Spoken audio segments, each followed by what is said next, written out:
Revelation number 6 is about how do you know that the still source of vision is the true source? Ananda now asserts, I understand now the source of vision does not come and go, but how do I know that that source of vision is the true source?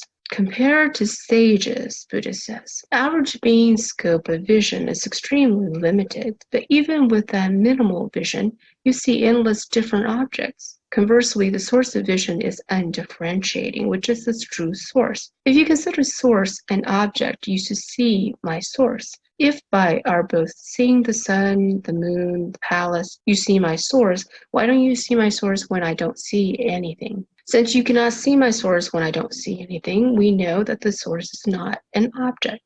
Furthermore, where the source and object, objects should be able to see. When you look at an object, that object should be able to see you. But in that case, an insentient object and a sentient being's source of seeing become mixed up or blended together. If so, the line between sentient beings and material objects would be blurry. Revelation number 7. When I'm able to perceive the entire world, I notice that the source is everywhere. When I return to the hermitage, Ananda says, I only see a room. Has the source shrunk or been severed by walls? Big or small, inside or outside, are differences that belong to objects. They have nothing to do with the size of the source, Ananda.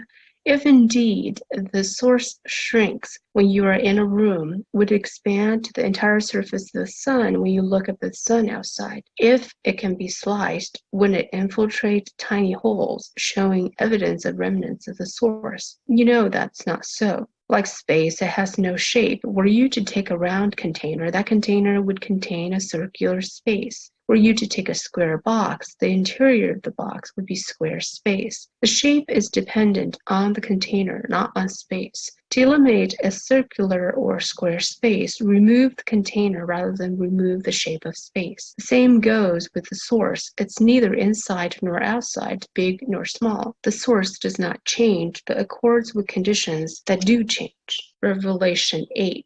Buddha, if the source of seeing is the source, then this wondrous source is before me. If the source is the true self, what is my body and mind? My body and mind can distinguish what is the source, but the source cannot distinguish between my body and mind. If the source is my true mind that makes me see, then the source is really me, while this body isn't really me.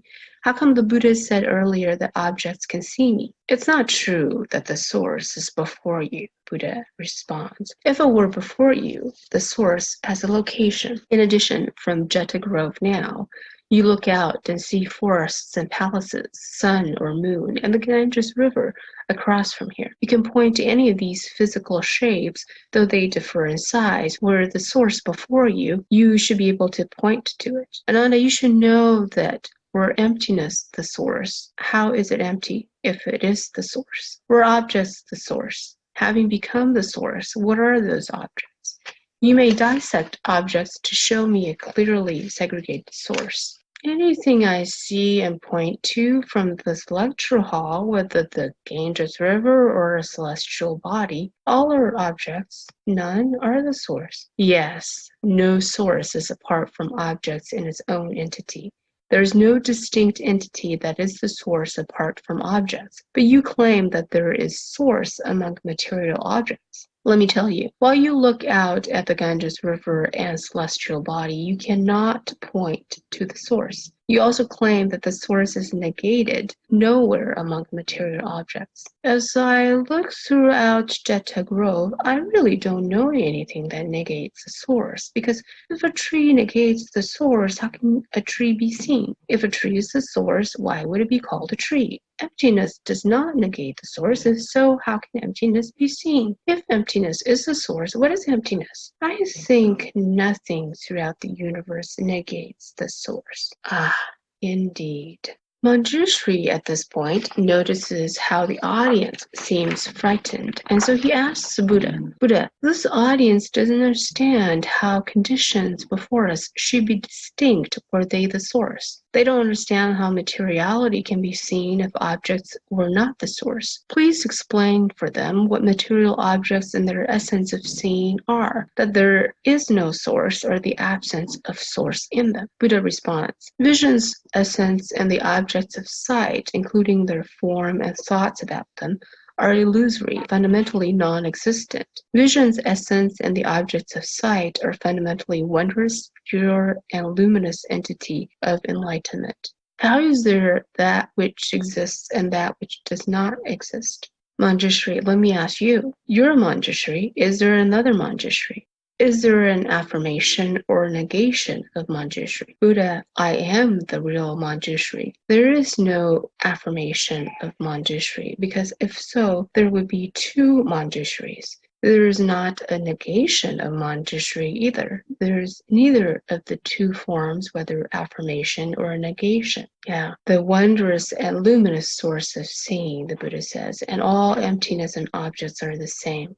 We mistake the wondrous, luminous, and supreme true source of enlightenment to be form and emptiness, to be hearing and seeing, just as with seeing double moons, which is the affirmed moon and which is the moon negated. Manjushri, given that there is just one real moon, there is no affirmation or negation. Hence, the essence of vision and objects are all idle thinking, with no affirmation or negation. You can point out what is and what isn't, only because the true source of wondrous enlightenment. Revelation 9. Ananda tries for another question. Buddha, you say the true source is universal, still, and abiding. It neither comes into being nor ceases to be. So how is this different from the non-Buddhists who claim that the true self is everywhere? At Mount Lankavatara, Buddha had explained causal links for non-Buddhists who advocated for spontaneity. Being unborn and unceasing, I find this enlightened source spontaneous, apart from all falseness and absurdity, as opposed to be part of the causal links. Please teach us how this true source is different from the non-Buddhist idea of spontaneity. Ananda, were the source spontaneous, you would notice a spontaneous entity. As you observe the source, what does this wondrous, luminous source of seeing assume for itself? Brightness, darkness, emptiness, denseness. Were the source of seeing to assume brightness for itself, it should not see darkness. Were the source of seeing to assume emptiness for itself, it should not see denseness. For those that assume the form of darkness, etc., their source of seeing would cease when it's bright. How can they see brightness? Evidently, this wondrous source of seeing is not spontaneous by nature, but I still don't understand how it comes into being through causal links. Will the Buddha explain? You speak of causal links. Let me ask you again. Does the source of seeing appear before you because you see brightness in others? Does the source of seeing see because of brightness?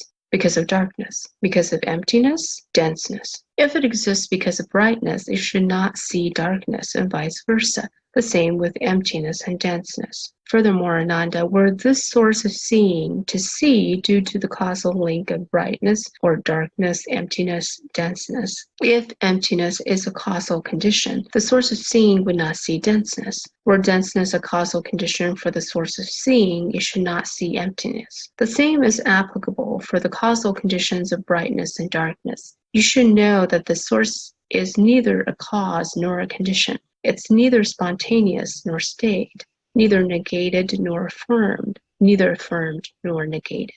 It's apart from all forms, which is all dharmas.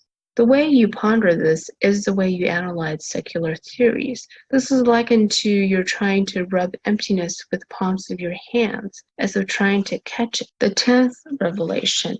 Buddha, the source must be neither a causal link nor a condition, but Buddha often tells the monks that the source of seeing encompasses the four conditions of emptiness as cause, brightness as cause, mind as cause, and eyes as cause. What does that mean, Ananda? The forms of various causal links I talk about are not of the highest doctrine. Let me ask you this. People say, I can see.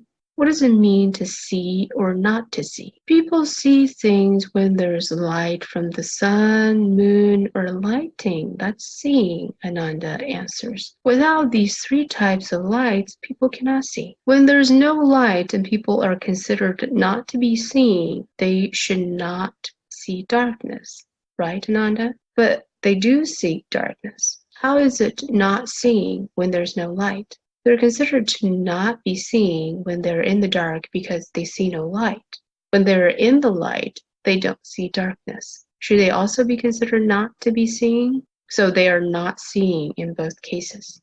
Were these two characteristics exclusive and that the source of seeing were not temporarily non-existent, then we should assume that both are considered seeing. How is either not seeing?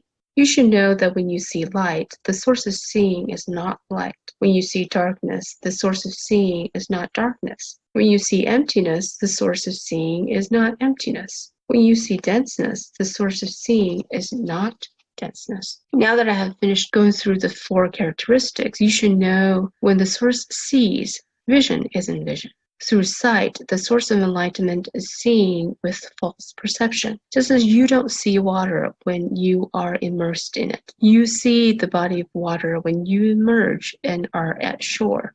The source is apart from the essence of sight. The essence of sight cannot see itself, and that true seeing is completely hidden when false perception is being utilized. Once true seeing manifests, false perception has already gone, hence cannot be seen. Why bother with hypotheses about causal links, spontaneity, or a combination thereof? The Buddha has just revealed to you now 10 aspects about the source. 1. The source of vision is the source and not the eye. 2. The source of vision is still where as objects move about. 3. The source of vision never ceases. It transcends birth and death. 4. The source of vision is never lost, though it can become confused. 5. The source of vision never comes nor goes. That which comes and goes is an object. 6. The source is not an object. It does not intermingle with objects. 7. The source cannot be shaped or blocked. 8. The source is non-dual. 9. The source is apart from all forms, all dharmas. And finally, 10. The source is not sight. The source is not seeing. The source is not the essence of vision. Next, we will learn about all that mislead us and prevent us from being in the source at all times. We will learn that the same misguidance can be transformed to lead us to the source.